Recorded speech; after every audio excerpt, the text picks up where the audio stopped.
Hello, I'm Wendy John, Head of Global Diversity and Inclusion at Fidelity Investments.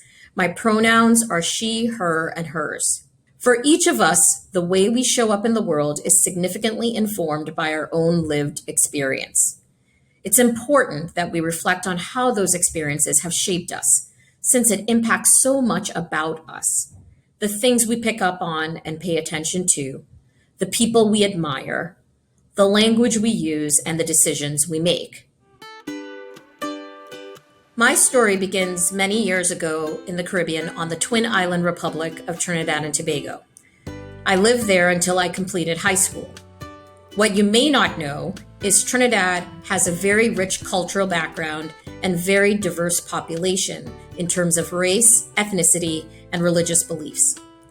Early exposure to this diversity and celebration of Christian, Muslim, Hindu, and other faiths informs my approach to my current role. My earliest personal experience with being different was based on gender. For high school, I attended an all-girls school for the first 5 years. I was very good in math, and my favorite teacher, who was also my math teacher, suggested I consider the actuarial profession. I was sold based solely on her recommendation. Soon thereafter, I learned that to prepare for the university curriculum in actuarial science at the University of Waterloo in Canada, my top choice, the program I needed to complete for the final 2 years of high school was not available in my all-girls school. In fact, it was primarily only offered in the all-boys schools, according to demand.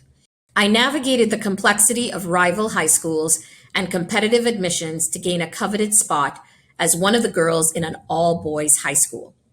At the age of 16, I became one of 8 girls in a school of 1,000 boys.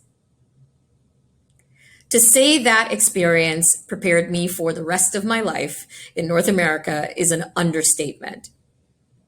The experience of being different followed me to the University of Waterloo in Canada, where I found myself as one of few females and sometimes the only female and Black person in some classes. I moved to the US after graduation to begin my actuarial science career and again found myself amongst the underrepresented in the field and also at work in Boston. Upon reflection, I leveraged my differences to my advantage. It was early in my career as a young whippersnapper that I first was advised to remember it's a marathon, not a sprint. Growing up, I had run more sprints than long distances. So I took that advice as a challenge, and it prompted me to complete a marathon the following year. Crazy, I know. The process of training for that marathon made the advice very real for me. I learned the discipline of preparation and appropriate pacing to build up your endurance and the muscle to complete the long distance. A few years later, I was introduced to an informal group of senior Black leaders at Fidelity. It was the first time I found mentors and sponsors who looked like me inside my own workplace, and it made a huge difference. With their support, and as I gained more experience and comfort in the corporate setting across various leadership roles, I honed my voice and learned how to share my perspectives thoughtfully. My presence and voice brought something new to the conversation. While my path to leading diversity and inclusion at Fidelity may not have been traditional, I tap into many of my prior experiences in cultivating inclusion for our workplace, our customers, and the communities we serve.